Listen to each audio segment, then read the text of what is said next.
Hi, it's me again with Corel Draw tips and tricks, and I just last week did a video on this called, let's see what I called it. I actually made a copy of it here. Uh, Setting a job up and helping your laser run faster.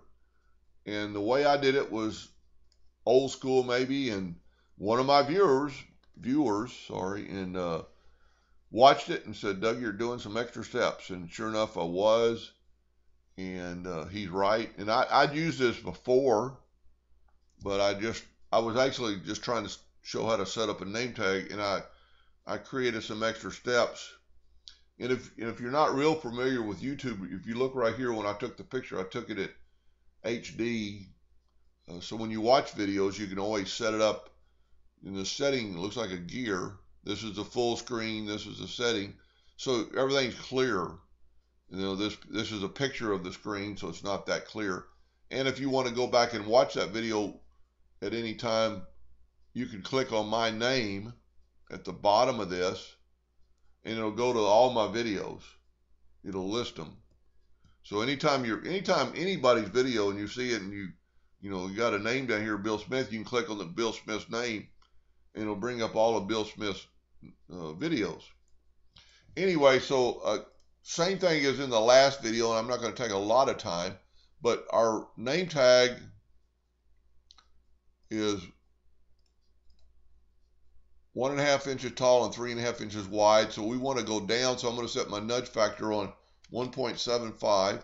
That'll give it a 1/4 inch border. Control D, hit the arrow key down one time. Now we want to change our nudge factor to 3.75. We want to lasso these two around.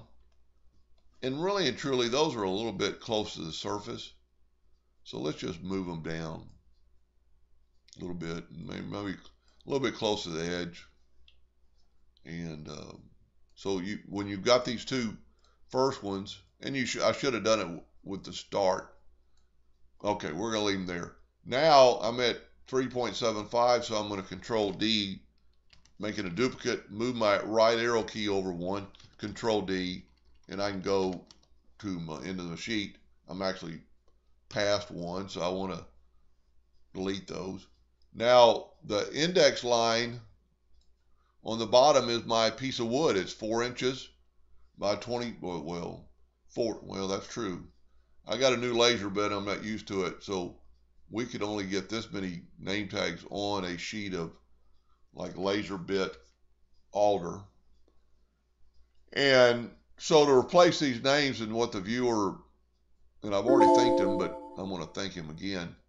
So what I would do, you've already got Terry Scarborough. He's your first name. So I picked the longest name in my list and made it fit. So we want to keep this name tag. This is going to be Terry's, but this is going to be Doug Green's. So if you look right here, go and put it in the center. Okay. Then go up to this AB, which is edit text, and just delete Terry Scarborough and type in Doug Green. And if you have your names just above here, you can actually see them. This is still in the center, so I'm going to hit OK. It put Doug Green instead of Terry Scarborough. Make sure it's in the center. Go up to edit. This time we want Bill Sanders.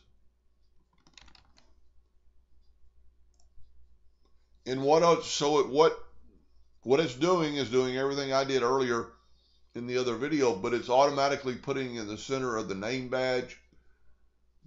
And this is kind of personal preference. A lot of times, and in this name badge, it wouldn't really fit, but there's a lot of times where I have a lot of room.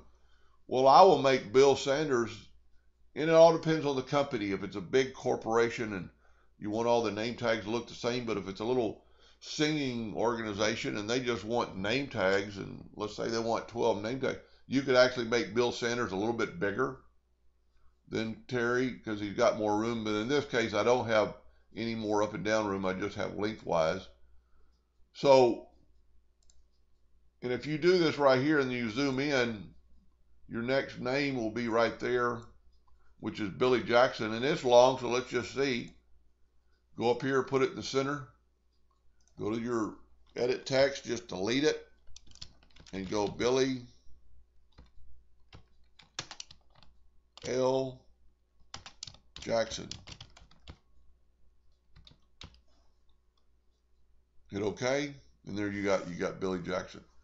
Anyway, I hope that helped a little bit, and thank you for watching.